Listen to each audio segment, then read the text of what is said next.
دوستان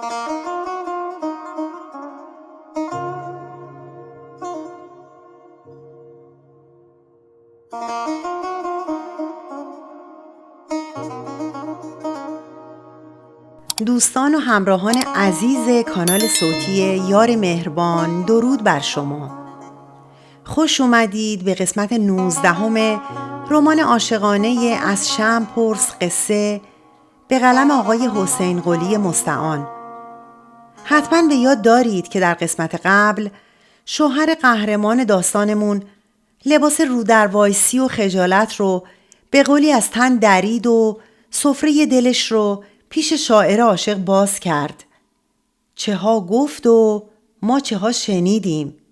اگه موافق باشین بریم قسمت دیگه ای از این داستان رو به همراه هم گوش کنیم. این شما و این هم از شمع پرس قصه.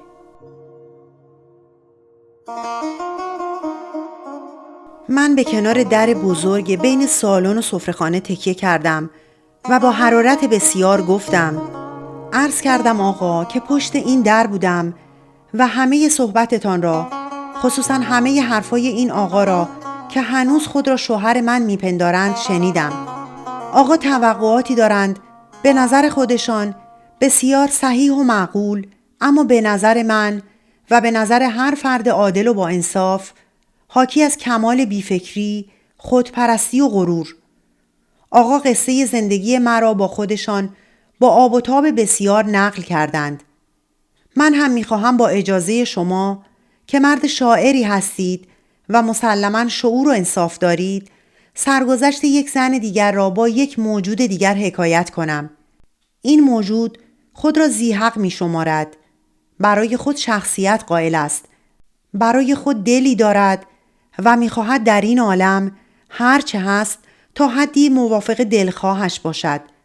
او هم عشق دارد، عشقی بسیار شدید، عشقی که طبیعت خالص و غریزه ازلی را با منتهای قوتش در نهاد دارد و به دلیل این عشق به خود حق می دهد که کامروا باشد و با همه قوایش خواستار است که معشوقش بنده فرمان او باشد و همه چیز خود را به خاطر او فدا کند.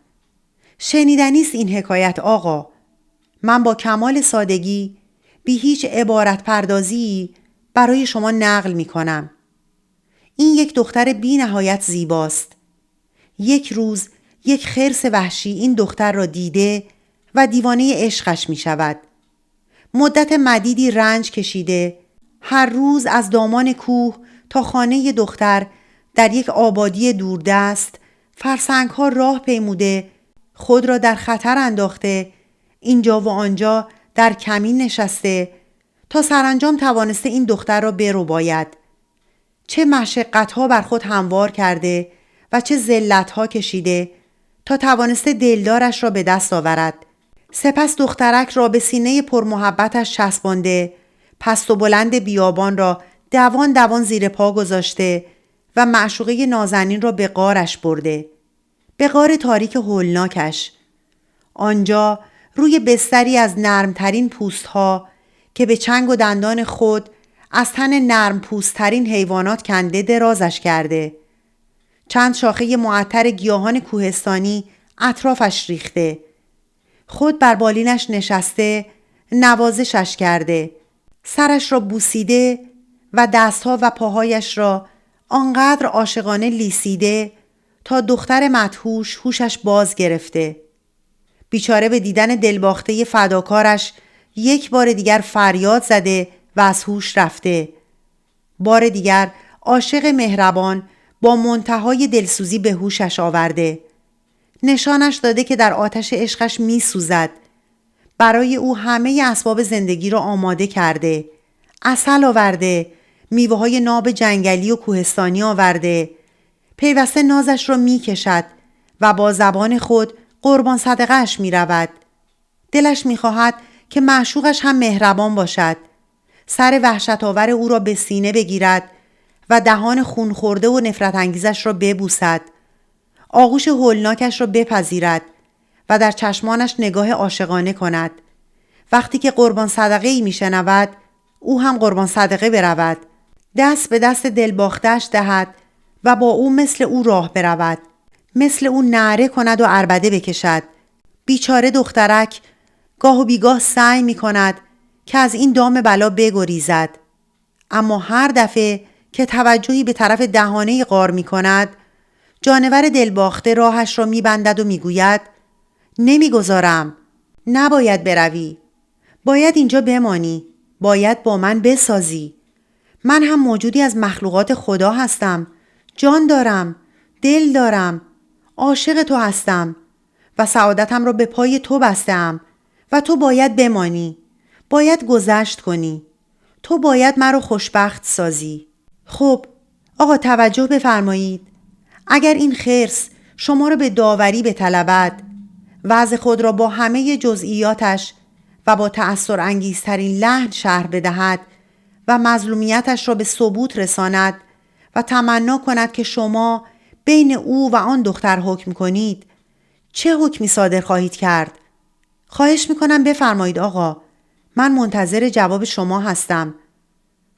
چشمانم را که در همه مدت سخن گفتنم از چشمان شاعر بر نگرفته بودم، با نگاهی خیره‌تر و نافذتر به او دوختم و ساکت ماندم. حتی نیم نگاهی هم به شوهرم و به تماشاچیان این صحنه نکردم. در خلال سخن گفتن از شوهرم حرکاتی حاکی از خشم و طغیان احساس کرده و قرولندهایی شنیده بودم و همهمه ها و زمزمه هایی هم از طرف زنان به گوشم رسیده بود، اما اعتنا نکرده بودم. پس از ساکت ماندن من سکوت کامل برقرار شد. همه مثل من منتظر بودند که جواب مرد شاعر را بشنوند. شوهرم نیز که خیال می کردم فریادش اتاق را خواهد لرزاند هیچ نگفت. بیان که با گوشه چشم هم نگاهش کنم، دیدم که لبانش را با نیمی از یک لنگه سیبیلش می مکد و دستهایش را به سرعت به هم می مالد. مرد شاعر که نگاه من با فرمانهای اکید به جواب گفتن وادارش می کرد، نتوانست بیش از چند لحظه ساکت بماند. با متانتی حکیمانه گفت خانوم، شما عصبانی هستید، اجازه بدهید. به تندی گفتم نه آقا، هیچ عصبانی نیستم. تقاضا می کنم مثل همه مردان هنگامی که پای محکوم کردن یک زن در میان است جواب نگویید. یک انسان باشید، انسان عادل. دلدارم گفت خدا کند که بتوانم خانوم. اجازه بدهید از همین کلامتان استفاده کنم. فرمودید انسان. درست میگویم؟ بله آقا، عرض کردم انسان. بسیار خوب خانوم. اینجا صحبت ما درباره روابط بین افراد انسانی است. قصه‌ای که شما نقل کردید بسیار صحیح است. من اگر قاضی این قضیه باشم، فوراً و بی هیچ تأمل و ترددی حکم می کنم که آن جانور عاشق را با همه حقی که برای خود قائل است، چند شکارچی ماهر طوری به تیر بزنند که به دختر بینوا آسیبی وارد نیاید. دختر را نجات دهند. خرس را اگر هنوز جانی داشته باشد با یک یا چند تیر دیگر بکشند. حرفش را قطع کردم و با لحنی ظالمانه گفتم آفرین، شما قاضی عادلی هستید. عین این حکم را باید امروز صادر بفرمایید. شاعر با لحنی ملامت انگیز گفت نه خانوم، خواهش میکنم آرام باشید. عرض کردم که عصبانی هستید. فرمایش شما درست نیست. بین قصه‌ای که شما گفتید و موضوعی که اینجا مطرح است شباهتی وجود ندارد. آنجا یک طرف یک جانور است، یک خرس است، یک موجود وحشی است. اینجا طرف شما یک فرد انسانی است، یک آدمیزاد است. پرخاش کنان گفتم خیر آقا، اشتباه می‌فرمایید. اینجا هم آدمیزاده‌ای در کار نیست. اینجا هم من بدبخت در دام یک حیوان افتادم. نمیگذارد بگریزم. میگوید باید همانجا بمانم و با او بسازم و به او به قیمت جانم لذت و سعادت ببخشم. نه خانوم، این هر دو را یکی نمی شود شمرد. و با نگاه دلفریبش که جانم آن همه با آن مانوس بود، فرمان داد که آرام باشم. در آن حالت این فرمان بی صدا ولی قاطع آنقدر در دلم اثر بخشید که خشمم را فرو نشاند و حزن و رقتی اشک‌آور جانشینان ساخت. صدا در گلویم گرفت. گونه‌هایم سرخ و چشمانم نمناک شدند. با لحن التماس گفتم: آقا، میخواهم برای شما تشریح کنم که این آقا چگونه است. شما یک شب او را دیده اید.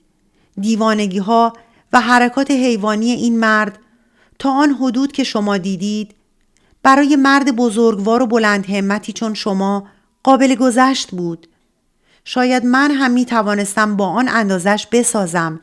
کاش می دانستید که شبی که من و خودش هستیم، این آقا، من شرم دارم از گفتن این حکایت، حتی از گفتن یک کلمه‌اش. هرگز هیچ جانوری در موقعی که با جفتش تنها بماند به این اندازه وقیح، دیوانه و نفرت انگیز نیست. سگ و شغال اینطور زوزه نمی کشند. چطور اسم آدمیزاد می گذارید روی مردی که لگد به در و دیوار می زند و پا برهنه بر پشت می خوابد و پاهایش را بالا می برد و یا با وضعی شنیع برهنه و کثیف دنبال همسرش می دود و توقعاتش از توقع هر پست‌ترین جانوری هم پست‌تر می شود. یک فریاد خشمگین و جنون‌آمیز مردانه کلامم را قطع کرد و یک صدای جیغ زنانه از میان در به وسط اتاق دوید. شوهرم بود که فریاد زد: بس است، اینقدر مهمل نگو، این همه رسوایم نکن. و مادر شوهرم بود که جیغ زنان گفت: خجالت بکش دختره بیچشم و رو، این حرفا چیه که میگی؟ تحمل کردم و دم نزدم. باز منتظر ماندم تا شاعر چیزی بگوید. چون دیدم که میخواهد ساکت بماند، با نگاه عشق و التماس وادارش کردم که حرف بزند. وارد مرحله وخیم و خطرناکی شده بودم و فقط مرد شاعر میتوانست از آن نجاتم دهد. نگاهم به او همین را میگفت. تسلیم شد. با یک چشم فرو بستن به من فهماند که خواهشم را پذیرفته و با همان صدای مملو از ادب و متانت که از آغاز این صحبت حفظ کرده بود گفت: خانم، باز هم خواهش میکنم، بلکه التماس میکنم آرام باشید. چطور آرام باشم؟ مگر آرام نیستم؟ مگر چیزهایی که گفتم نامعقول بود؟ به ملامت گفت: نامعقول نمیتوانم عرض کنم، اما میتوانم بگویم که قابل اصلاح بود. چطور آقا؟ بفرمایید. مقصودم آن است که به هر صورت تفاوتی هست بین این دو مورد. ایشان ممکن است گاهی در نتیجه بعضی عوامل از جمله مسکرات تغییر حالت دهند و کارهایی کنند که زیبنده نباشد. اما این حالت همیشگی نیست، موقت است. درست است که آقا از شما توقع سازش و مدارا دارند، از شما تقاضا دارند که اسباب خوشبختیشان را فراهم آورید. اما این مثل تقاضای آن خرس که حکایت کردید نیست. آن حیوان راضی شدن طبع حیوانیش را می‌خواهد. اما این آقا می‌خواهند به کمک شما از این عیب‌ها، از این ساعات مستی و بیشعوری. رو به شوهرم گرداند و گفت: معذرت می‌خواهم آقا. نجات یابند. سازش با ایشان از قبیل گرفتن دست افتادگان و راه بردن نابینایان است، نه از قبیل محکوم شدن به زندگی با یک خرس. آهی کشیدم. از غیظ لب گزیدم. خود را محکمتر به درگاه سفره‌خانه چسباندم تا از پا نیفتم. باز هم تند و خشمگین شدم و گفتم: عذر می‌خواهم. مقصودم را درک نکردید. من نخواستم بگویم که این آقا خرس است. خواستم عرض کنم هیچ قانون و هیچ انسانیتی حکم نمی کند که یک زن عمر و جوانی و سعادتش را، همه امیدها و آرزوهایش را زیر پا گذارد، از همه چیز بگذرد و خودش را وقف سعادت موجودی کند که نیمی از ساعات عمرش را مثال یک جانور می گذراند. میفهمم خانم. نه آقا، خودم از این طرز بیان راضی نیستم. میخواهم مطلبم را بسی روشن‌تر از این به عرضتان رسانم.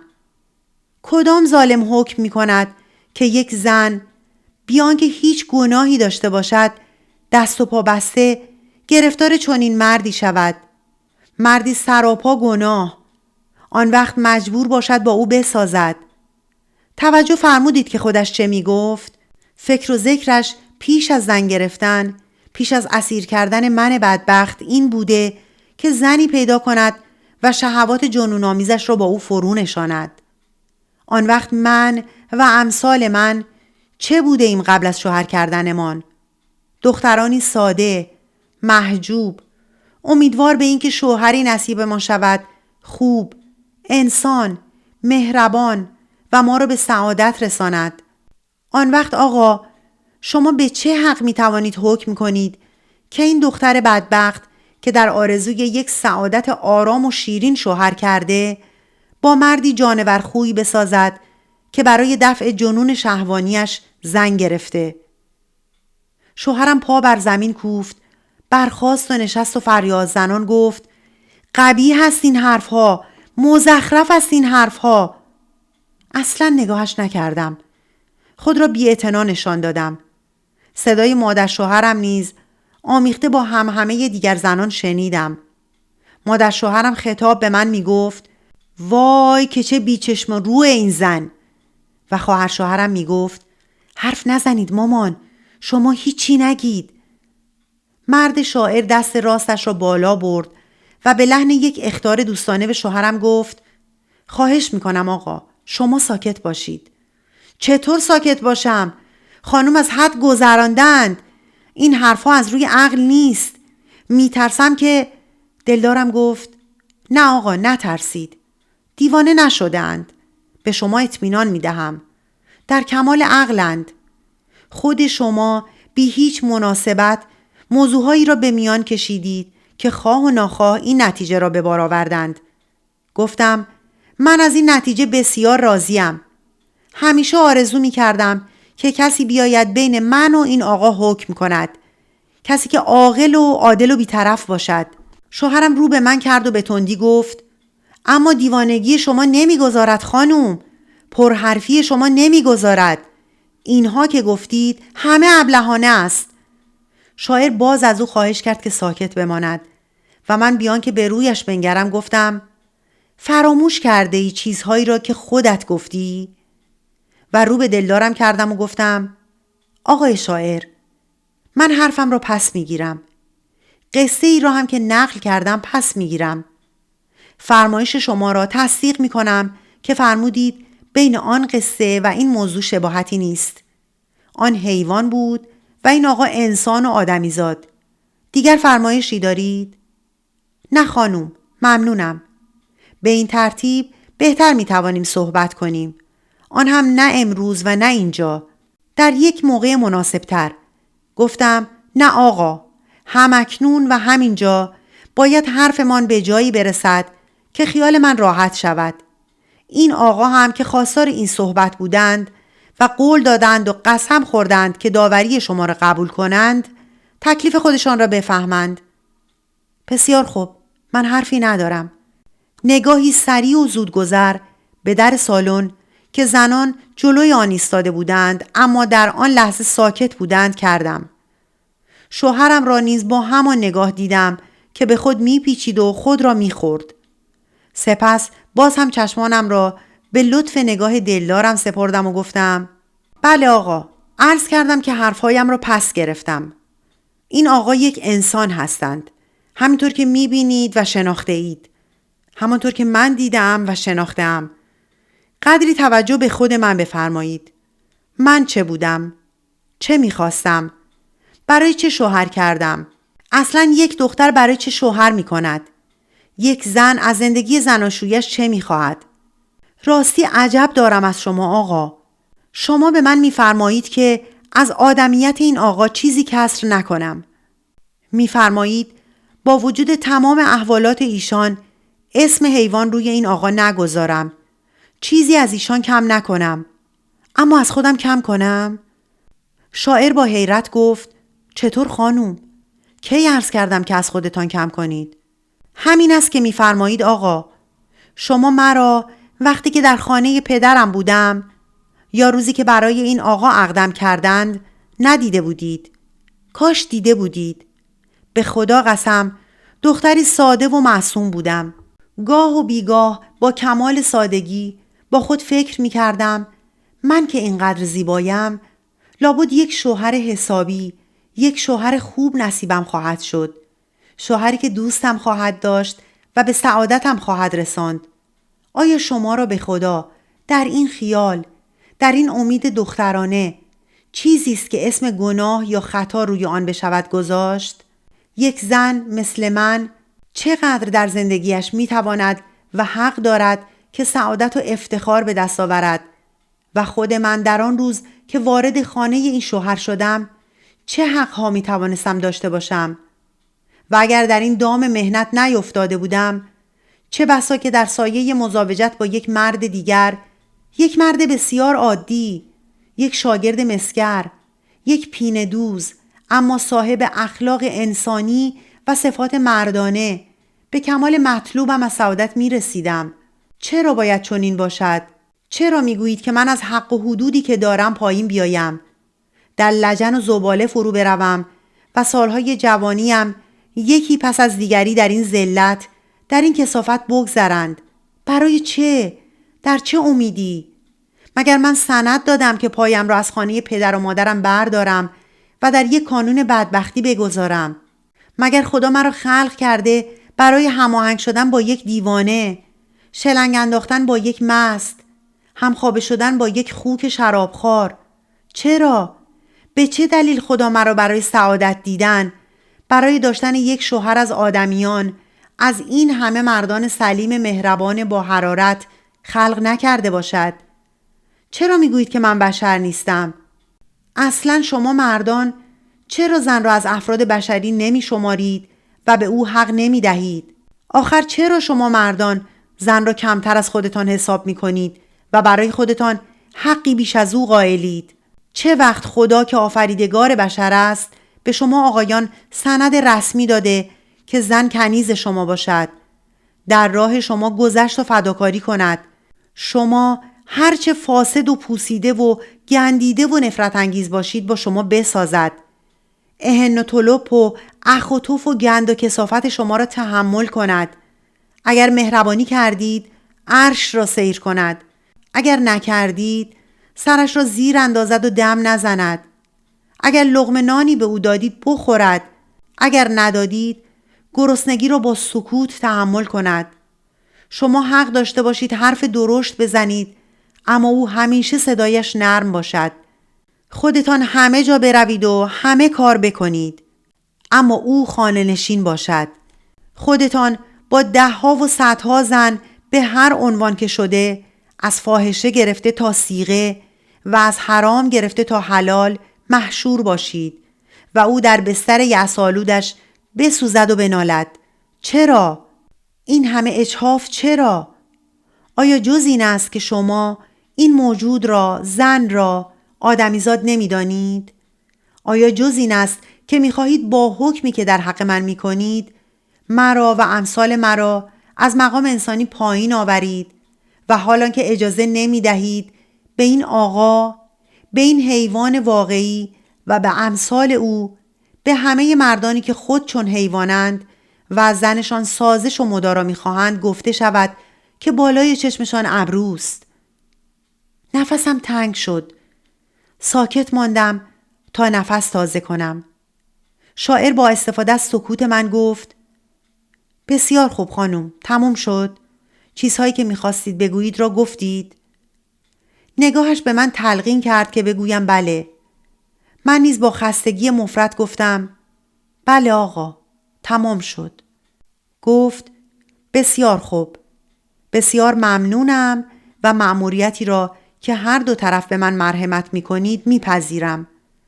و چشمان نافذش را با یکی از آن نگاه‌ها که همیشه مورد ستایش من بود و منقلبم می‌کرد در چشمانم دوخت و با صدای آرامتر به لحن تمنا گفت: اما خواهش میکنم اینجا نمانید. این خانوم ها هم لطفاً تشریف ببرند بیرون. اجازه بدهید من و آقا 2 به 2 صحبت کنیم.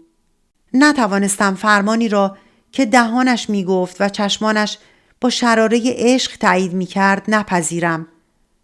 کوششی کردم که بتوانم با او به لحن عادی سخن بگویم و از اثری که نگاهش در دلم بخشیده بود چیزی بر زبان نیاورم. آنگاه گفتم چشم، اطاعت میکنم. از این اتاق بیرون میروم.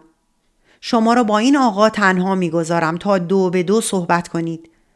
لابد آنچه که تاکنون از من و ایشان شنیده اید شما را کفایت میکند. شاعر که به من مینگریست نگاهی به شوهرم کرد و باز رو به من گرداند و گفت بله خانم، اینها که گفته شد از همه جهت کافی است. ایرادات و دلایل هر دو طرف را شنیدم. خواست خدا چنین بود که هیچ کدام از شما تنها به قاضی نرفته باشید. اگر باز هم بین من و آقا صحبتی جریان یابد برای این نخواهد بود که باز هم ایشان همانها را که فرمودند تکرار کنند یا به گفته‌های شما جواب بدهند و اگر من چیزی عرض کنم فقط لحن نصیحت خواهد داشت و این نیز مرا مانع از آن نخواهد شد که بین شما به عدل حکم کنم و حق مطلب را بگویم.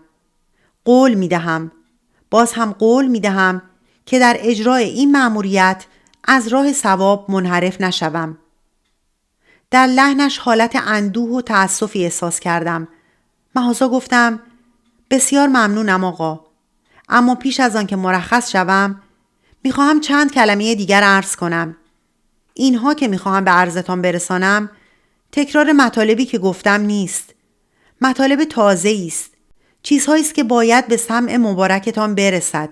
شوهرم گفت فرمودند که دیگر احتیاج به توضیح ندارند. بیان که نگاهش کنم گفتم توضیح نیست، مطالب اساسی است.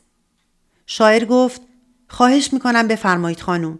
گفتم قبل از بیرون رفتن از این اتاق لازم است به شما عرض کنم که من از شوهر و از زندگی زناشویی چه میخواهم و اگر از این پس بنا باشد که شوهر داشته باشم رفتار شوهرم با من باید چگونه باشد. اینها را عرض میکنم و حکم کردن درباره آن را به انصاف خودتان وامی گذارم. یعنی به شما اختیار کامل میدهم که بفرمایید این عرایزم صحیح هست یا نه و حق دارم این چیزها را بخواهم یا نه. گفت خواهش میکنم بفرمایید. گفتم میخواهم شوهرم عاقل باشد، خوشرو باشد، با محبت، در وجودش چیزی پیدا شود که بتوان نام لطف روی آن گذاشت. میخواهم شوهرم پاکیزه باشد، آداب زندگی را بداند، خواه در خانه، خواه در خارج خانه، خواه نزد اقوام خودش و اقوام من و خواه نزد مردم. میخواهم مایه مباهات و سرافرازی من باشد. نمیدانم شما که هرگز زن نداشته اید هرگز به این نکته توجه فرموده اید یا نه. اشتباه بزرگی است اگر تصور شود که یک زن با شعور در درجه اول و فقط از شوهرش لباس خوب و غذای خوب و اساسه خوب می‌خواهد. نه آقا، اینها در درجه دوم بلکه در درجه سوم و چهارم است. نخستین چیزی که زن می‌خواهد در زندگی زناشویی داشته باشد شخصیت و آبروست. می‌خواهد در شوهرش چیزهایی باشد که بتواند به آن بنازد.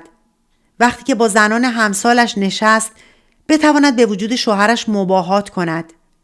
اگر مجلسی فراهم شد که شوهرش و یک عده مرد دیگر در آن حضور داشتند، شوهرش بتواند بین دیگر مردان گل کند. توجه همه را به خود، به حسن اخلاقش، به خوش صحبتیش، به وسعت اطلاعاتش، به منطق قویش و به شخصیت بارزش جلب کند. یا لااقل طوری نباشد که مبتذل و در خور تمسخر شمرده شود. من میخواهم شوهرم این طور باشد. به علاوه میخواهم شوهرم به من عشق داشته باشد، اما نه عشق توأم با توحش و کثافت، بلکه عشق توأم با انسانیت، توأم با حسن رفتار، مراعات حق من و شخصیت من، توأم با پاکیزگی، چطور برای شما که هرگز زن نداشته ای تشریح کنم؟ مردی که خلق خوش و زبان نرم و رفتار مبتنی بر مروت انصاف ندارد و از جهات مختلف موجب رنجش زنش یا بی‌حوصلگی و افسردگی او می شود، هرگز نمی تواند توقع محبت و سازش از او داشته باشد.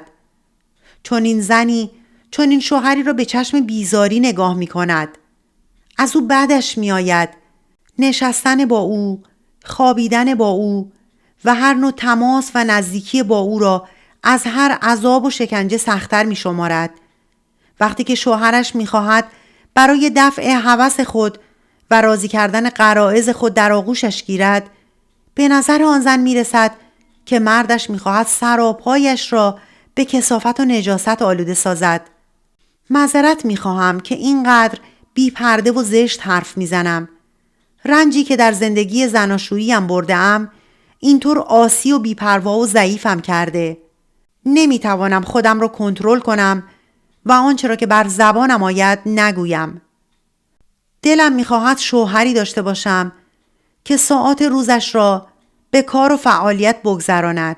هرچه بیشتر و جدیتر بهتر و کار و فعالیتش برای تأمین سعادت خانوادهش باشد، یعنی خودش و من و بچه های ما، و رفتارش در خانه و قیافش در مقابل من طوری باشد که نشان دهد که این فعالیت و زحمت را با کمال خوشرویی و مناعت متحمل می شود و منتی از این حیث بر سر من باز نمی کند و به خود حق نمی دهد که به دلیل آنکه کار می کند و نان می آورد عبوس و عصبانی و ناراضی باشد. آن وقت ساعت شبش به من اختصاص داشته باشد و در آن ساعت برای من موجودی دوست داشتنی باشد. محبتم را جلب کند، نه نفرتم را. فکر کند که ما هر دو برای تکمیل راحت و مسرت یکدیگر هستیم، نه اینکه فکر کند که من برای فراهم آوردن رضای خاطر او آفریده شده‌ام و خود در این میان حقی ندارم. من زنی هستم که خوب میتوانم در شوهرم ذوق و شادمانی به وجود آورم. آغوشی دارم بسیار گرم و بی اندازه با محبت برای کسی که گرمی و محبت واقعی بخواهد و عوض نیز بدهد. حالا دیگر شما آقا با ما محرم شده اید و من میتوانم همه چیز را به شما بگویم، حتی قدری خودستایی کنم.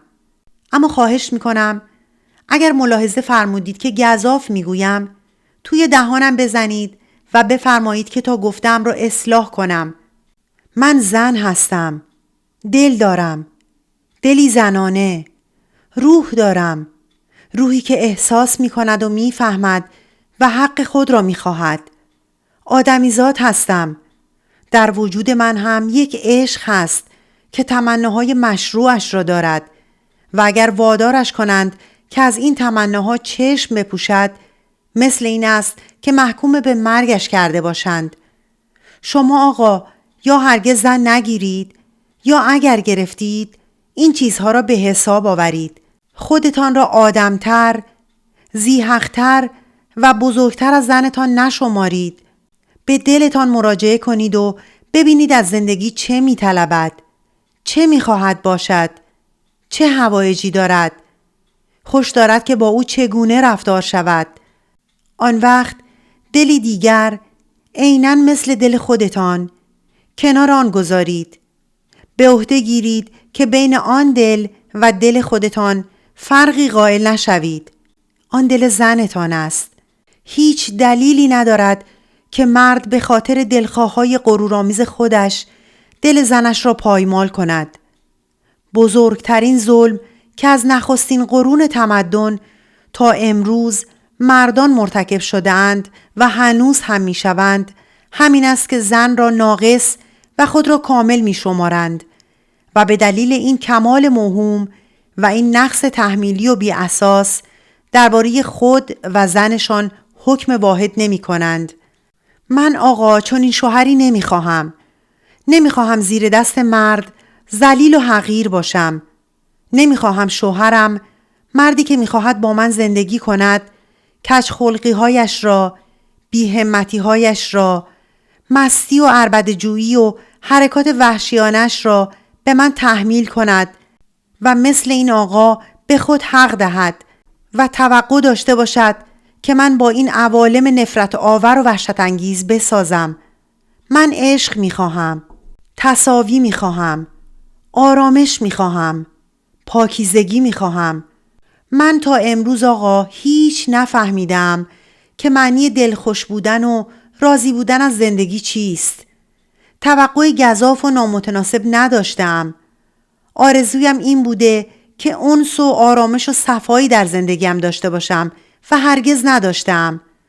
میخواهم بعد از این داشته باشم. همین است عرایض من. تا وجدان و انصاف شما چه حکم کند؟ چشمانم را بر چهره او گرداندم و با یک نگاه دیگر به مادر شوهر و خواهر شوهرم و زنان دیگری که بهت زده بر آستانه در ورودی سالن ایستاده بودند فرمان دادم که بیرون روند و خود نیز به سفره‌خانه رفتم و در را بستم. آنقدر خسته و کوفته بودم که همانجا بیحال کنار چارچوب در تکیه زدم. از پشت با 2 دست در را چسبیدم تا نیفتم. سرم را به دیوار نهادم تا سرگیجه‌ای شدید که عارضم شده بود کمتر آزارم دهد. نفسهای سخت و سنگین می‌کشیدم. بغض متراکمی در گلو داشتم که می‌خواست خفه‌ام کند. نمی‌دانم چند دقیقه به این حال ماندم. در سفره‌خانه باز شد. لرزیدم و سر از دیوار برداشتم. بی نهایت خشمگین بودم. مادر شوهرم به درون آمد. چهره رنگ پریده و لاغر شده خواهر شوهرم را پشت سر او دیدم. پرخاش کنان اما بی صدا با فشار همه هوایی که در سینه داشتم گفتم چی میخواید؟ از اینجا برید، راحتم بذارید.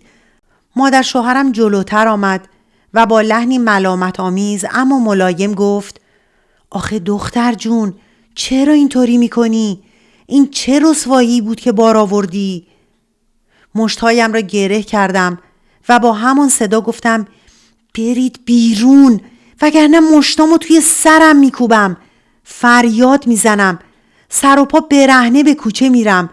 چنان آبرویی ازتون میبرم که دیگه قابل جمع کردن نباشه. اصلا دیوونه شدم. از جونم چی میخواید؟ نمیدانم قیافه‌ام در آن لحظه چگونه بود که مادر شوهرم با وحشت به قهقرا رفت. اما حس کردم که هنوز میخواهد بماند و چیزهایی بگوید. با آنکه به زحمت میتوانستم خود را بر پا نگاه دارم، 1 قدم با وضعی تهدیدآمیز به طرف او رفتم و با لحنی جنون‌آمیز گفتم میرید یا نه؟ راحتم میذارید یا نه؟ به سرعت به قهقرا رفت تا به در اتاق رسید و با وحشت گفت خیلی خوب میرم، دیوونگی نکن. و دخترش را که با مشاهده وضع و قیافه من جرأت نکرده بود پیش آید عقب زد و گفت بریم خاک بر سرم کنن با این آخر عاقبتی که پیدا کردم. خواهر شوهرم آهسته به او گفت شما برید من الان میام. و چون مادر شوهرم دور شد خود پیش آمد و با لحنی مظلومانه گفت میگی منم برم؟ 1 دقیقه گوش به حرفم نمیدی؟ بی طاقت و دیوانه از خشم گفتم نه تو هم برو. هر چی میخوای بگی بعدم بگو، بعد از اینکه تکلیف خود من معین شد. دیدم ایستاده و نمی رود. پیش رفتم و پا بر زمین کوفتم و گفتم اگه نری کاری میکنم که پشیمون بشی. 7 تا همسایه رو خبر میکنم. بیچاره سر به زیر انداخت و دور شد. از پشت سر نگاهش کردم. به نظرم رسید که قامت موزونش که 1 ساعت قبل هنگام آمدن و رفتنش در سالن چنان زیبا و خوشنما جلوه می کرد، یک نوع شکستگی و خمیدگی پیدا کرده و پاهایش مثل این است که زیر تنش می لرزند. چیزی مثل ترحم از دلم گذشت، اما مجال برای تفکر و برای توجه به این چیزهای کوچک نداشتم. گمان می بردم که از موقع بیرون آمدنم از سالن دست کم 1 ساعت گذشته. خشمگین بودم که چرا مادر شوهر و خواهر شوهرم با ورود بیهنگامشان نگذاشتند گوش بدهم و بشنوم که پس از بیرون آمدن من این دو مرد چه میگویند. خواهر شوهرم را با نگاه دنبال کردم تا در کریدور ناپدید شد. با چند قدم بلند و سریع خود را به در سفره‌خانه که پس از رفتن این دو زن باز مانده بود رساندم. در را بستم و کشوی پشتش را بالا زدم. آنگاه با شتابی جنون آمیز به پشت در بین سفره‌خانه و سالن بازگشتم، به طوری که تنه‌ام به در خورد و صدایی شدید از در و شیشه ها برآمد. بی اعتنا به این صدا چشم به شیشه چسباندم. شوهرم نشسته و مرد شاعر وسط اتاق ایستاده بود. مثل این بود که تا همان لحظه راه می رفت و صدای در و شیشه یکی خورده و متوقف شده بود. تقریباً همان دم که من توانستم درون سالن را ببینم، او رو از در سفره‌خانه گرداند و چشم به شوهرم دوخت. شوهرم سر به زیر انداخته بود. از چهرهش فقط پیشانیش و نوک بینیش را می دیدم. نمی توانستم حدس بزنم که پس از خارج شدن من از سالن چه گفته و چه شنیدند. اضطرابی وحشت انگیز داشتم. چرا ساکت ماندند؟ چه گفتند که کارشان به سکوت انجامیده؟ چند لحظه بعد شاعر به صدا درآمد و این پرسش‌های مرا جواب گفت. فهمیدم که تا آن لحظه ساکت بودند.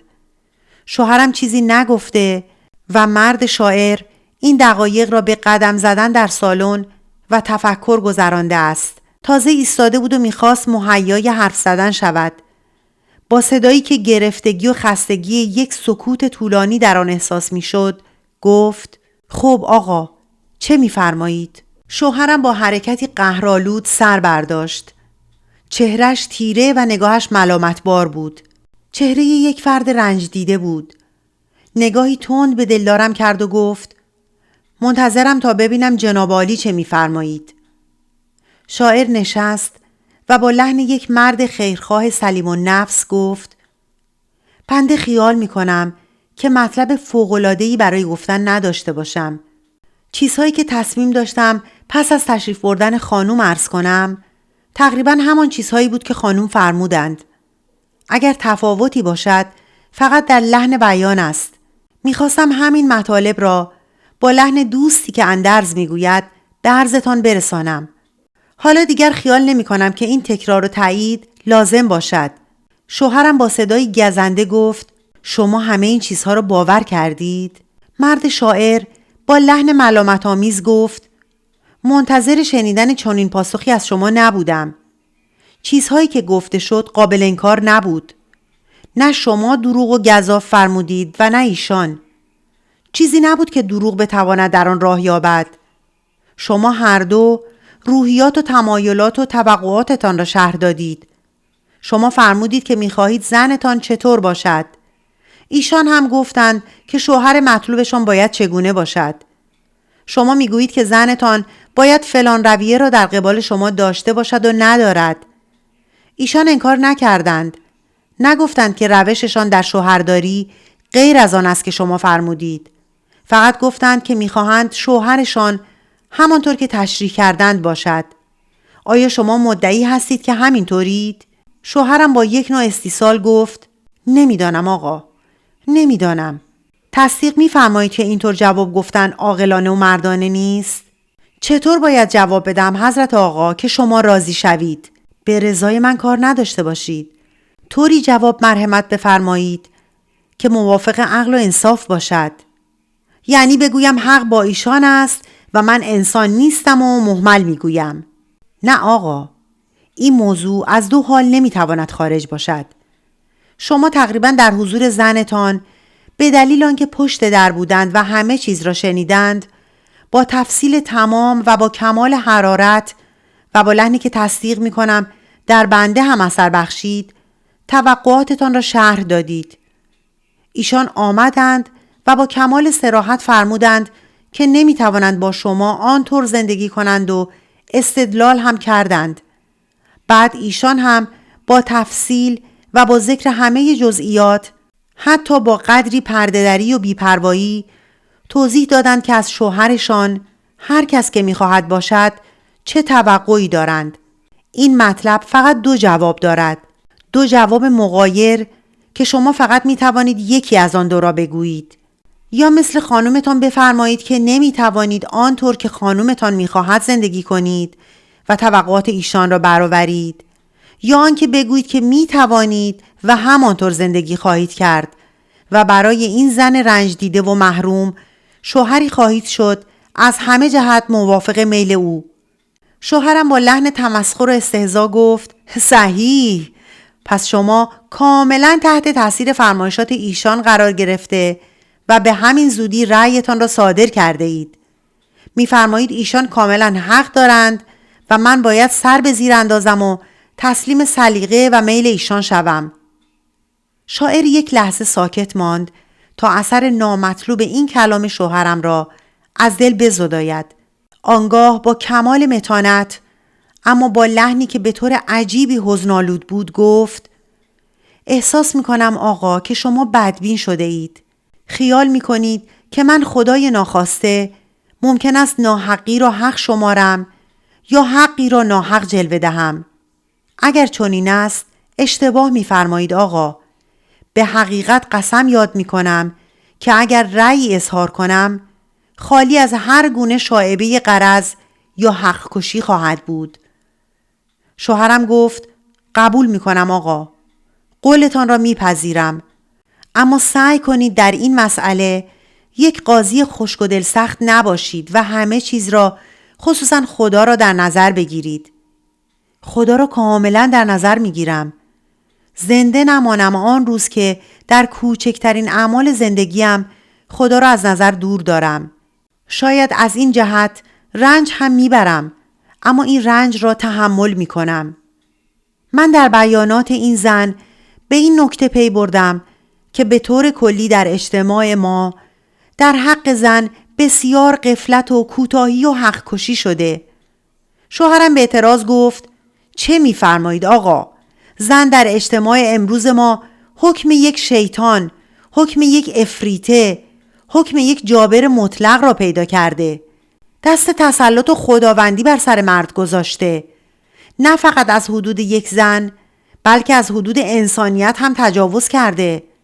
مگر چشماتان را بسته اید؟ مگر نمی بینید که چه می کنند امروز جنس زن؟ زن متمدن، زن دنیا شناخته، زن مدرن. مگر مشاهده نکرده اید در کوچه و خیابان، در محافل، این زنان را که فکری جز خودآرایی و خودنمایی و شرکت در همه فسق و فجورها ندارند؟ مگر وقتی که در خیابان عبور می کنید چشمتان در جیبتان است و ملاحظه نمی کنید زنهایی که نمونه کاملی از زن مدرن امروز هستند، با آن پاهای عریان برق‌انداخته، با آن پایین تنه که 1000 زحمت کشیدند تا اینقدر برجسته باشد و توی چشم و دل مردها بخورد، با آن کمرهای تنگ بسته، با آن سر و گردنها، با آن چشم و ابروها، با آن آدامس‌هایی که در دهان دارند و با جویدنش به مرد و به دنیا و به خدا و به همه چیز دهان کجی می کنند. دیگر می خواهید زن چه باشد؟ این همه آزادی، این همه بی‌پروایی، این همه بی‌پردگی. باز هم عقیده دارید که زن مظلوم است؟ باز هم معتقدید که حقش غصب شده؟ مرد شاعر که به شنیدن این کلمات شوهرم لبخند میزد، چون حرف او تمام شد همچنان لبخند زنان گفت: یک بار دیگر اعتراف کنم که شما از من هم شاعرترید و هم نقاشتر. چه خوب نقاشی کردید و چه شاعرانه وصف کردید خانومی را که امروز در خیابان دیده اید. بله آقا، بنده هم از این قبیل خانوم ها دیدم. حق دارید. این که نشان دادید یک نمونه کامل و جامع زن مدرن است. حتی من از این زن مدرن و از اعمالش چیزهایی می‌دانم که شما اگر بدانید گیج می‌شوید و اذعان می‌کنید که اطلاعاتتان از این نوع خاص زن امروز ناقص است. اما آقا، با وجود این عرض می‌کنم که زن مظلوم است. مرد امروز هم مثل مرد قرون قدیم در حق زن ظلم می‌کند. مرد امروز هم حق زن را غصب می‌کند. و این انحراف و انحطاط و شلنگ اندازی که در گروهی از زنان امروز ملاحظه می‌فرمایید، یک واکنش مستقیم و مسلم به رفتار مردان است. یک دهانکجی است به ظلم و خودخواهی مردان. شوهرم گفت این دیگر افسانه است آقا، مبالغه است، نقض غرض است. به جان خودتان قسم که چنین نیست. آخر باید علل را مورد توجه قرار داد. آیا شما هیچ در این خصوص فکر کرده اید که این زنها را که شما یک نمونه جامعش را وصف کرده اید چه چیز و چه عامل به این روز درآورده؟ شوهرم به درشتی گفت بله آقا میدانم. خوی هوسران و پرتوقع همین جنس شریر. شاعر گفت خیر آقا، اشتباه میکنید. چیزی که زن را از حد خودش خارج میکند این نیست که شما میفرمایید. زن امروز به طور کلی حد وسط ندارد. از راه خود و از حدود خود منحرف شده. یا این طرف افتاده یا آن طرف. این طرف پرتگاه نکبت و بدبختی و رنج و محرومیت است. آن طرف بالا جستن و انحراف و تجاوزی که زن را به آن صورت که گفتید در می آورد و با دست لرزان هوس و شهوت بالا و بالاترش می کشاند تا به قله رفیع خودنمایی و خودخواهی برسد و از آن سرنگون شود. در پرتگاهی به مراتب عمیق‌تر و مخوفتر از آن یکی. ملاحظه می کنید آقا؟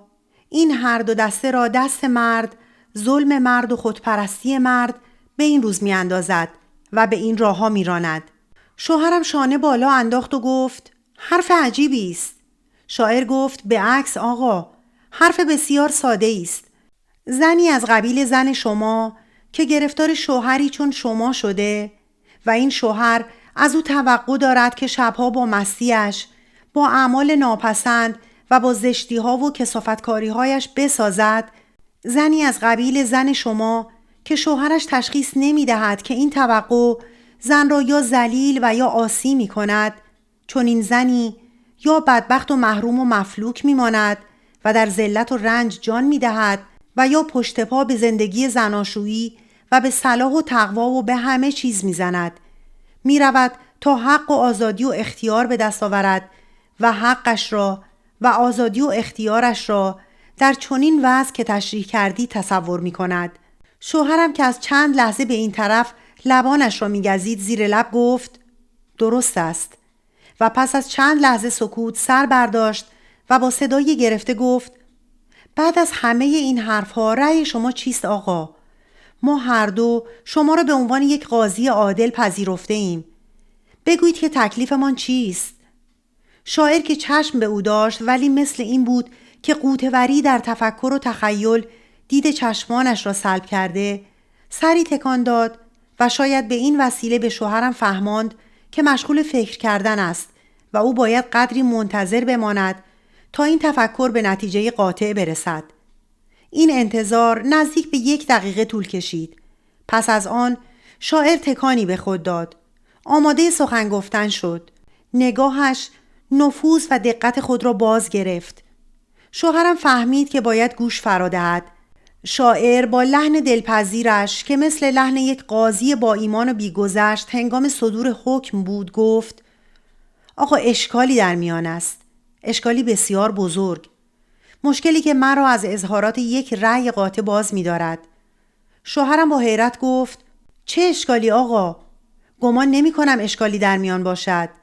به علاوه شما مثل یک قاضی واقعی آزادی کامل دارید. شاعر گفت میفهمم که چه میفرمایید آقا و همین حد و قید که برای آزادی من مثل آزادی هر قاضی وجود دارد نمیگذارد حکمی صادر کنم. و با یک اشاره شوهرم را که باز میخواست چیزی بگوید وادار به حفظ سکوت کرد و گفت درست است که شما و خانوم هر دو با کمال ایمان و اعتماد به من وکالت دادید، اما این محاکمه فقط دو طرف ندارد. پای شخص ثالثی نیز در میان هست که هیچ گونه وکالتی به من نداده و ناتوانتر و بیخبرتر از آن است که توانسته باشد از این جلسه محاکمه اطلاعی به دست آورده و به من یا به کس دیگری برای دفاع از حقش وکالتی داده باشد. خوب درک کردم که چه می‌خواهد بگوید و چیزی مثل عرق شرم از تنم بیرون تراوید. اما شوهرم در گیجی و آشفتگی و بهتی که داشت ملتفت نشد و با تعجب گفت چه کسی آقا؟ من همچو کسی سراغ ندارم.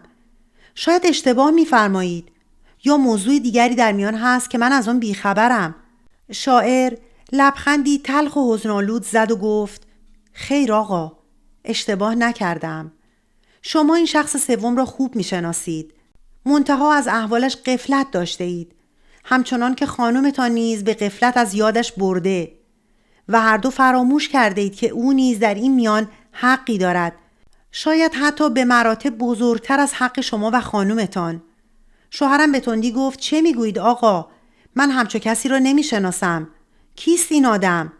شاعر با لحنی شاعرانه گفت یک موجود نازنین بیگناه، یک فرد امیدوار که با اعتمادی کورکورانه اختیار حال و آیندهش را به دست شما سپرده.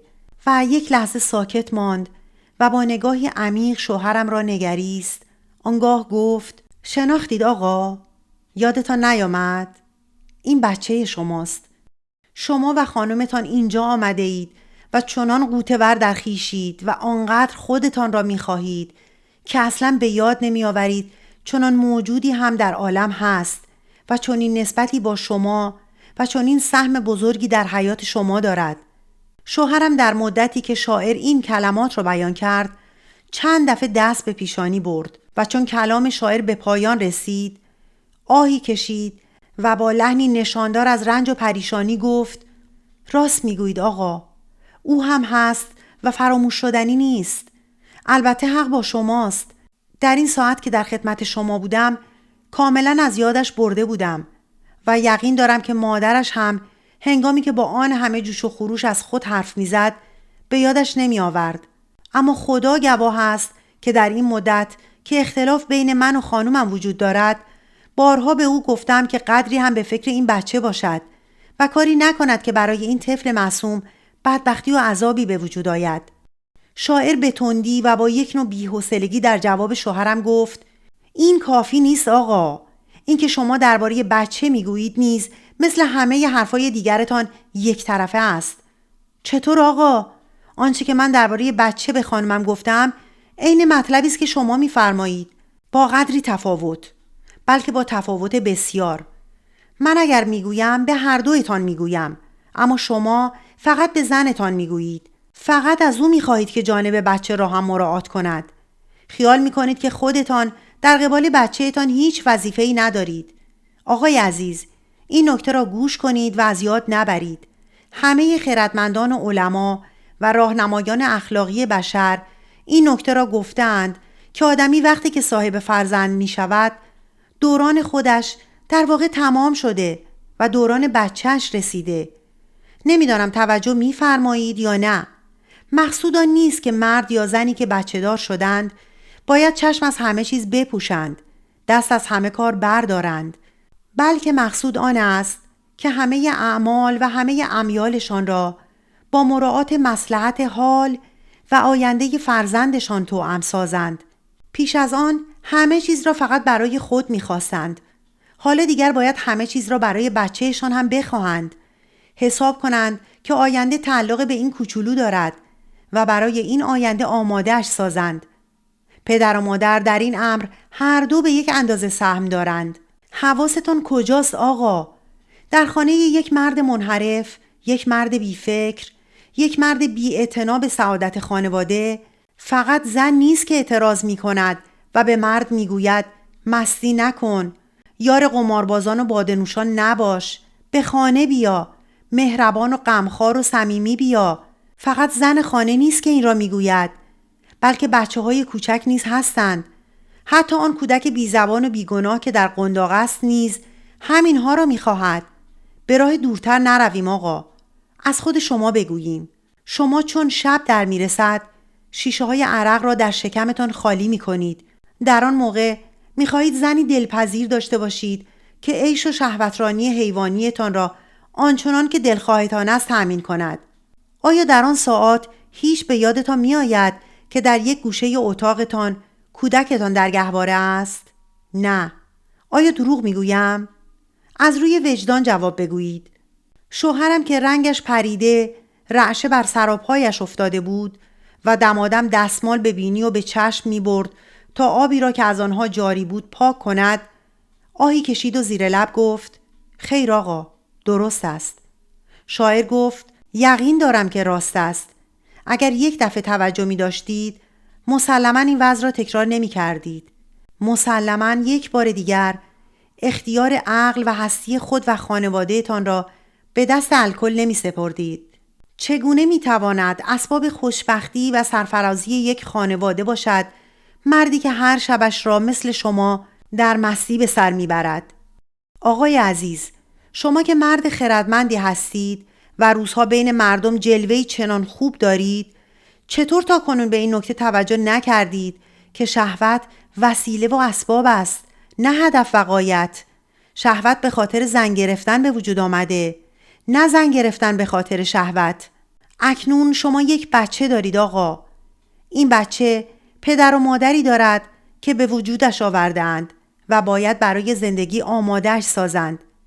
این مادر و پدر باید سالم باشند، عاقل باشند، هوشیار باشند.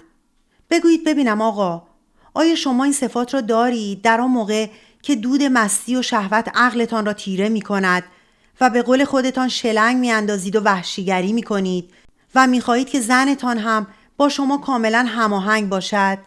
شوهرم که خیال می کردید چندین دقیقه است که اصلا نفس نمی کشد، ناگهان دهان گشود و یک آه طولانی آمیخته با یک نوع فریاد بی صدا از سینه بیرون داد. سپس برخاست و نشست و با هیجانی مالامال از رنج و شرمساری گفت بس است آقا، نابودم کردید، چیزی از من باقی نگذاشتید، 100 درجه از حیوان پسترم کردید، از جانم چه می‌خواهید؟ شاعر در مقابل این همه جوش و خروش فقط لبخندی زد و گفت از جان شما چیزی نمی‌خواهم، فقط حقیقت را می‌گویم. اگر از اینها که عرض می‌کنم چیزی خلاف واقع است، انگشت رویش بگذارید و به من نشانش بدهید. آقای عزیز، این را علم و تجربه بیش از هزاران دفعه اثبات کرده که فرزند یک عرقخور یا فرزند مردی مثل شما که نیمی از ساعات عمرش را در مستی می‌گذراند، سالم و خوشبخت و موفق نخواهد بود و احوال و اخلاق پدرش هزاران عیب و فساد و بدبختی به او تحمیل خواهد کرد. اکنون شما به من می‌فرمایید که بین شما و خانمتان داوری کنم. هر کدام از شما 2 نفر توقعی از من دارید. خانمتان که شاید همکنون نیز پشت این در باشد و گوش به من داشته باشد، متوقع است که من شما را وادار به طلاق گفتن او کنم و او برود و زندگی ایدئالش را به دست آورد. شما نیز متوقعید که بگویم حق با شماست و خانمتان حق ندارد و باید وجودش را و تمایلاتش را زیر پا گذارد و با شما بسازد. اما من آقا، همکنون صدای بچه‌تان از دور به گوش دل و جانم میرسد که میگوید آقا من هم هستم و رأی شما موافق میل هر یک از این 2 باشد، سعادت مرا تأمین نخواهد کرد. من این ندا را میشنوم. چه جواب به آن بگویم؟ چه حکمی در کار شما صادر کنم آقا؟ شوهرم هم از تأثیر این بیان و هم از دیر شدن عرقش به شدت میلرزید. رنگش سیاه شده بود. چشمانش نگاه ثابت نداشت. 2 دست لرزانش را به طرف شاعر پیش برد و گفت از شما معذرت میخوام آقا. شما بسیار بزرگ هستید. شما دلی دارید که خانه وجدان حقیقی است. مثل یک پیغمبر حرف میزنید. من در پیشگاه شما از یک ذره هم حقیرترم. نمیدانم به شما چه بگویم جز آنکه با کمال ذلت و فروتنی تن به حکم شما میدهم. شما خودتان همه چیز را مراعات کنید، هم حق مرا، هم حق زنم و هم حق بچه‌ام. مرد شاعر با خستگی و ملال گفت چه فایده دارد آقا؟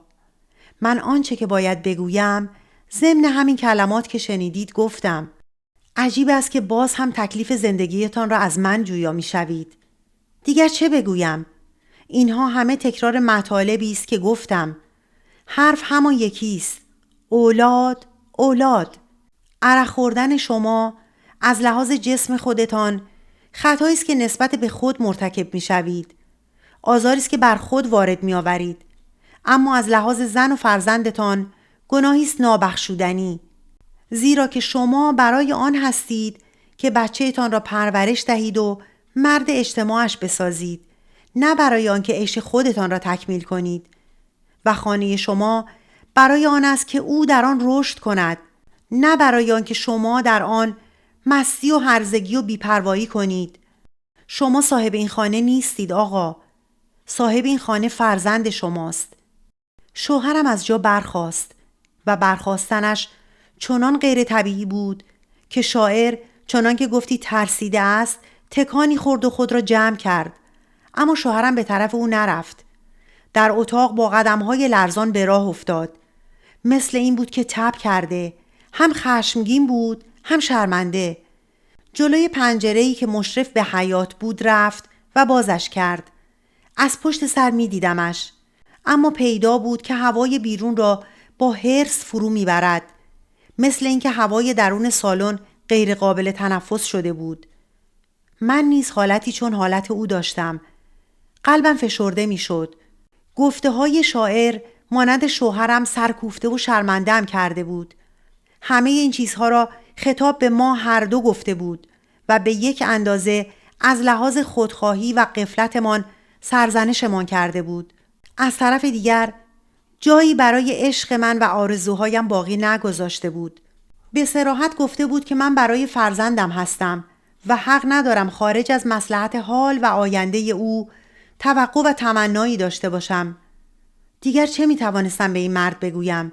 چگونه ممکن است که بار دیگر بین من و او سخن از عشق رود؟ پس من بینوا بساطی بر پایه هوا ساخته بودم که استوار و خلل ناپذیرش می شمردم و این مرد با یک اشاره سرنگون و نابودش کرد. احساس می کردم که به زودی خفه خواهم شد. چه می گوید این مرد؟ همین شد هدف زندگی و زناشویی؟ پس محل عشق در این میان کجاست؟ همین بود عشقی که به من داشت؟ آیا دوستم می داشت به گمان آنکه یک دخترم و برای آنکه عقدم کند و در آغوشم بگیرد به خاطر آنکه صاحب فرزند شود و خود و مرا وقف فرزندش کند؟ و اکنون آشکارا به من میگوید همه چیز را زیر پا گذارم و بنده کمربسته ارباب کوچکی شوم که در خانه دارم. همه وجودم طغیان کرده بود، اما قدرت نداشتم که از جا بجنبم. پیش از آن اگر وارد سالن شده و با آن همه حرارت حرف زده بودم، بدان جهت بود که عشقم را و آینده‌ام را آنجا می دیدم و امیدوار بودم که او بتواند مرا از چنگ شوهر نامطلوبی که محروم و بدبختم کرده برهاند. اما حالا دیگر چه امیدی دارم؟ اگر باز وارد سالن شوم چه خواهم شنید جز تکرار همه این حرفها؟ چه خواهد گفت به من جز اینکه بگوید برو خانوم، وظیفه تو، آینده‌ات، همه چیزت در آن اتاق دیگر است که فرزندت در آن تنها مانده و گریه می کند. صدای مرد شاعر از این تخیل دردناک بیرونم کشید. آقا، هم شما خسته شدید هم بنده. گمان می کنم که دیگر حاجت به سخن گفتن و جر و بحث نداشته باشیم. رأی مرا درباره زندگی خودتان از آنچه که به عرض رساندم درک کرده اید. باقی به عهده خودتان است. آیا اینکه بتوانید خود را برای آن زندگی که عرض کردم آماده سازید یا نتوانید مربوط به خودتان است. من نمیتوانم برای خانم شما تکلیفی معین کنم. زنی که شوهر دارد در همه حال به منزله سایه شوهر خیشتن است. زندگیش، حال آیندهش از این سایه حاصل می شود. رونق و نشاط هم از آن می گیرد. شما منهای عرق و مستی بی شبهه مرد خوشبختی می بودید و زن راضی و آرام و سعادتمند و قانعی می داشتید.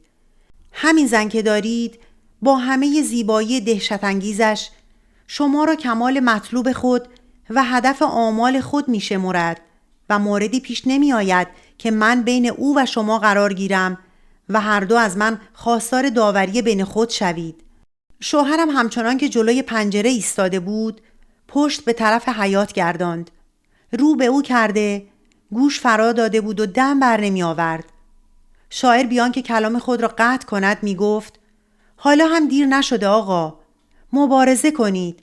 روحتان را با هدف حقیقی زناشویی سازگار کنید. خودتان را به وضع و صورتی درآورید که زبان ملامت یک قاضی منصف احتمالی به روی شما باز نباشد.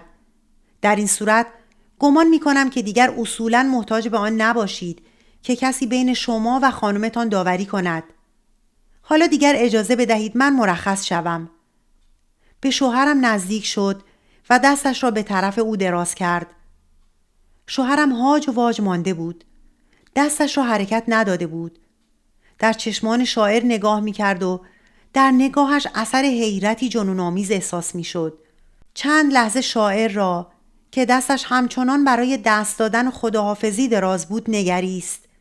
آنگاه با صدای خراشدار و با فاصله انداختن بین کلمات گفت: تشریف میبرید آقا؟ آخر موضوع اصلی خواستگاری، مزاوجت شما با خواهرم. بی اختیار به صدای بلند و با لحنی جنون‌آمیز گفتم: کوفت، زهر مار، خاک بر سر خودت و خواهرت. بی شبهه صدایم به درون سالن رسید. هر کس دیگری جز آن دو مرد آنجا می بود این صدا را می شنید و همه کلماتم را می فهمید. اما شوهرم و مرد شاعر در آن موقع بیش از آن آشفته خاطر بودند که بتوانند صداهای رساتر از آن را هم بشنوند. ساکت شدم. دندان بر هم فشردم. با اضطراب شدید چشم به دهان مرد شاعر دوختم. به نظرم می رسید که مهمترین و وخیمترین لحظه آن صحبت طولانی همین لحظه است. چه می خواهد بگوید این مرد؟ کاش در را می گشودم و با اشاره‌ای متوجهش می ساختم که نباید در جواب پرسش یأس‌آلود شوهرم چیزی بگوید که برای من بدبختی و مهنت به وجود آورد و عشقم را قربانی کند. عجیب بود. توقع من، سماجت من، نمیدانم چه اسمی رویش بگذارم، عشق من. هنوز امیدوار بودم، بلکه هنوز یقین داشتم که هیچ چیز نتوانست عشقمان را خلل رساند. مرد شاعر شوهرم را چند لحظه با نگاهی آرام ولی حزن‌آلود نگریست. مثل این بود که جواب سؤال شوهرم را در ذهنش حاضر ندارد و فکر می کند تا جواب مناسبی بدهد. شوهرم این نگاه را با نگاهی تیره، ثابت و کنجکاو و پرسش کننده که خیال می کردی چیزی چون شراره غضب اندک اندک روشنش می کند گرفت و با صدایی مشوش از التهاب غضب و با لحنی گزنده گفت: چرا جواب نمی دهید آقا؟ مردم را مسخره کرده اید؟ شما برای خواستگاری، برای صحبت مزاوجت، برای نامزد کردن یک دختر به اینجا آمده بودید. اینها را بهانه کرده بودید. پس مقصودتان فقط این بود که بیایید مرا بجنبانید و هزار عیب و هزار گناه رویم بگذارید. چه دشمنی با من دارید آقا؟ شاعر با صدای نرم و با لحنی که از بس ملایم بود، تضادی عجیب با صدا و لحن شوهرم به وجود آورده بود، گفت: اختیار دارید آقا، آرام باشید. آنچه بین ما گذشت چیزی نبود جز کمال ضرورت. صحبتی بود کاملا طبیعی، شاید به نفع شما و شاید به ضرر خود من، ولی مسلماً موجب رضای وجدان. خدا را گواه میگیرم که هر چه گفتم عاری از هر گونه پیرایه غرض بود و اکنون با وجدان راضی از اینجا بیرون میروم. شوهرم به حالت کسی که بخواهد به حریف آرام و غافلش حمله‌ای کند و ضربتی وارد آورد، به تندی یک قدم به پیش گذاشت. سینه به سینه مرد شاعر قرار گرفت، دست پیش برد و یقه کتش را گرفت. آنگاه دهانش را به چهره او نزدیک کرد. من حالت انزجار و تهوعی پیدا کردم، زیرا که شاعر سرش را بی اختیار اندکی عقب کشید و من دریافتم که بوی دهان شوهرم که مولود میخارگیش بود و روزها نیز زائل نمی‌شد اذیتش کرده. مهازا شوهرم باز هم سرش را نزدیکتر برد و با صدای آهسته از ته حلق، لرزان و در عین حال تند و خروشان که من همه قوایم را در گوشهایم جمع کرده بودم تا توانستم بشنوم، گفت: آخر آقای با وجدان، چطور وجدانتان راضی می شود از اینکه 1-2 ساعت بلکه بیشتر در سالنی به سر برده اید که یک نازنین دختر بیگناه با نهایت شوق و امیدواری مرتب و آمادهش ساخته برای پذیرایی مردی که خیال می کرده برای خواستگاری او و برای نامزد شدن با او آمده و خود پشت در این اتاق با دلی مالامال و متلاطم از امواج امید و اشتیاق گوش فرا داده تا چه وقت این مرد دهان گشاید و درباره مزاوجت با او چیزی بگوید و چه وقت او را به درون سالن احضار کنند و انگشتش را برای گذاشتن حلقه نامزدی بر آن بخواهند. شما در این سالن اصلاً اشاره به موضوعی که به خاطر آن به اینجا تشریف آورده اید نکردید.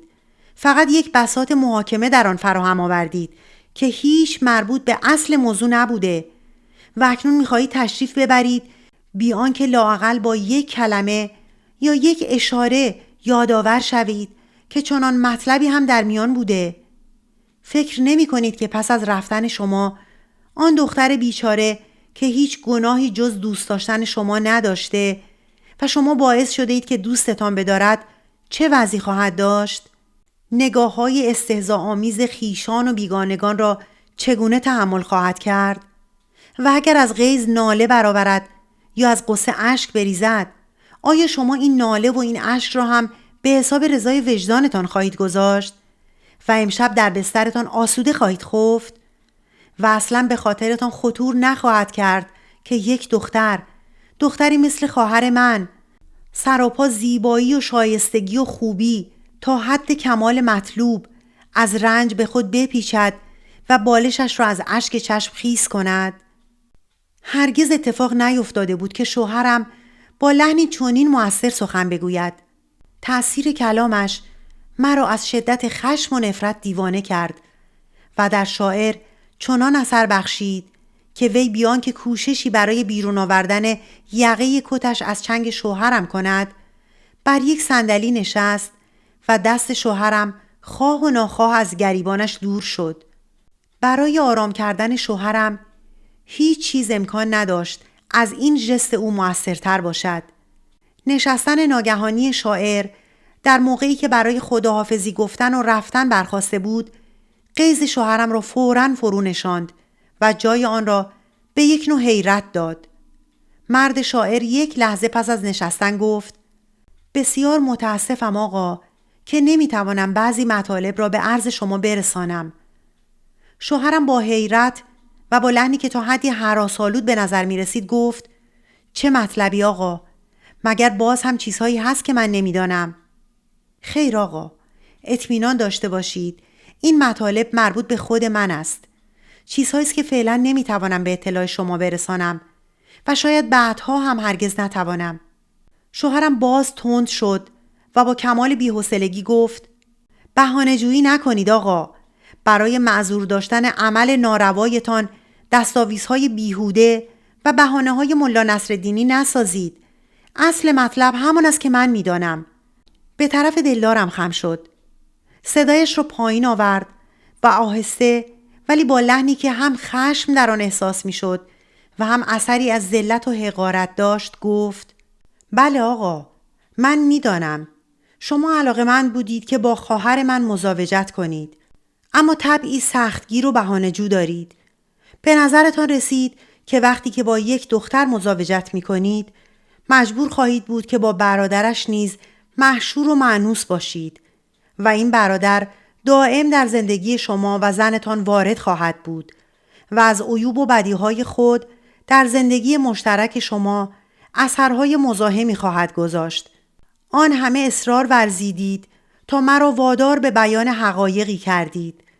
بعد خانوم من دیوانه‌وار به درون آمد و آنچه را که نباید بگوید گفت و ما هر دو شما را به عنوان قاضی و داور بین خود برگزیدیم و محرم خود محسوبتان داشتیم.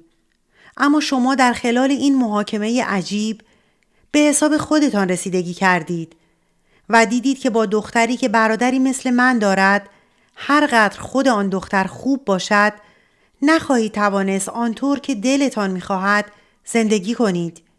این بود که اصلاً از موضوع خواستگاری و مزاوجت که پیش از امروز مدتی بود که با آن همه حرارت و اشتیاق دنبالش می‌کردید چشم پوشیدید و یک کلمه هم درباره آن بر زبان نیاوردید. و پس از آن که مرا سخت‌تر و جدی‌تر از آن که به تصور گنجد شستید و کنار گذاشتید، دست مبارکتان را به طرف من دراز کردید و گفتید خدا حافظ، میروم. شاعر لبخندی محنت‌آلود زد. دست بر شانه شوهرم نهاد و او را اندکی از خود دور ساخت. او را با ملایمت به طرف یک صندلی لهستانی که کنار صندلی خودش بود راند و با لحن محبت آمیزی گفت خواهش میکنم بنشینید آقا. بنشینید تا 2 کلمه عرض کنم. شوهرم نشست و گفت بسیار خوب، بفرمایید. شاعر صدایش را بلندتر کرد. شاید برای آنکه من هم خوب بشنوم و گفت آقای عزیز، به شما اطمینان میدهم در نظر من نسبت به شایستگی خانم همشیره‌تان به دلیل احوال شبانه شما و به دلیل مطالبی که امروز اینجا شنیدم هیچ تغییری راه نیافته. به شما قول میدهم معتقد نیستم که یک برادر در زندگی خواهرش پس از شوهر کردن او تأثیری از این قبیل که شما گفتید داشته باشد و من سر سوزنی از عیب شما به پای او نمی نویسم. ای کاش مرا بهتر می شناختید آقا. در این صورت توضیح من شما را کاملا کفایت می کرد. شوهرم گفت پس شما منصرف شده اید؟ نمی خواهید با این دختر مزاوجت کنید؟ مرد شاعر گفت در این خصوص فعلا هیچ نمی گویم.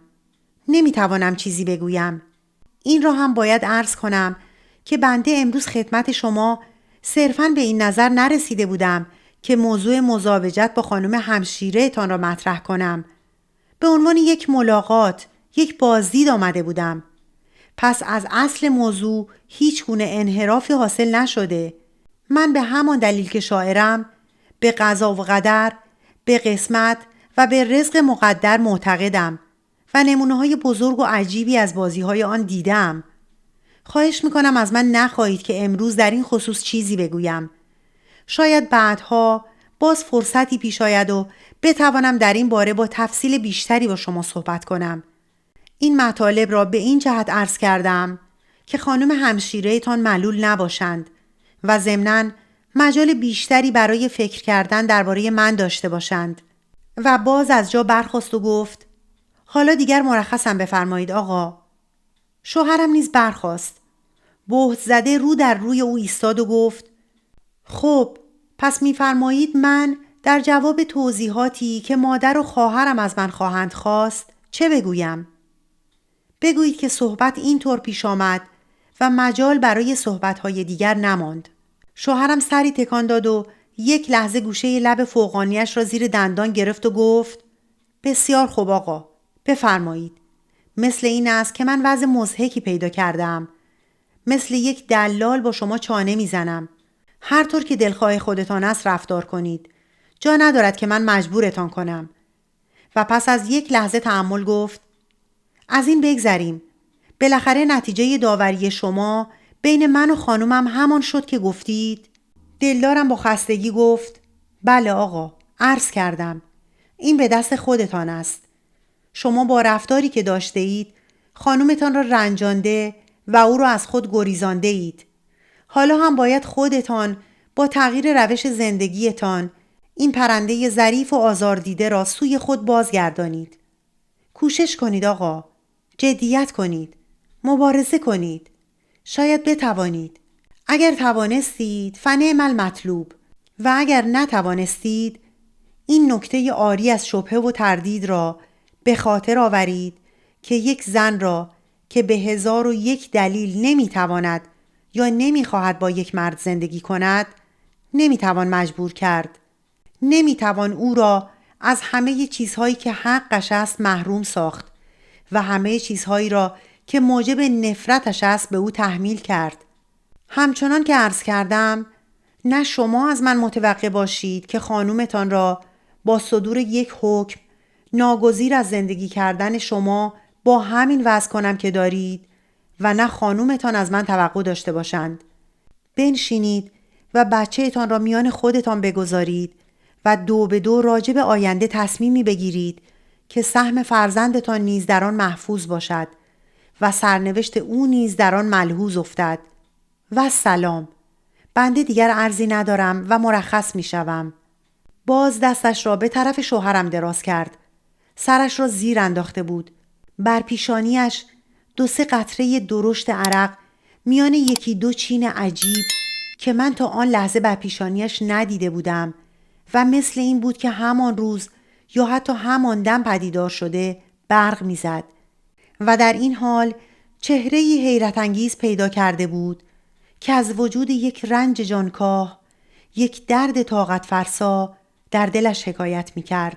سرش که به زیر افتاده بود مثل این بود که پایمال شدن عشق و سعادتش را زیر پاهای خودش تماشا می کند. شوهرم به او دست نداد. شاعر پس از یک لحظه انتظار دستش را پس کشید و در جیب خود جایش داد. زیر لب گفت: خدا حافظ، لطفتان زیاد. شوهرم به سردی جواب داد: خدا حافظ.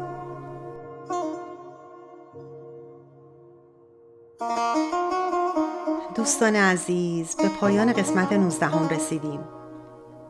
قبول دارم که این 1-2 قسمت خیلی سنگین بوده، اما بهتون قول میدم روال قصه تغییر میکنه. میتونم با اطمینان بهتون بگم در انتهای این داستان شما داستانی شنیدید که هیچ وقت فراموشش نمی کنید. اجازه میخوام تا قسمت بعدی داستان همگی شما عزیزانم رو به خدای مهربون بسپارم. روز و روزگار به کامتون خوش.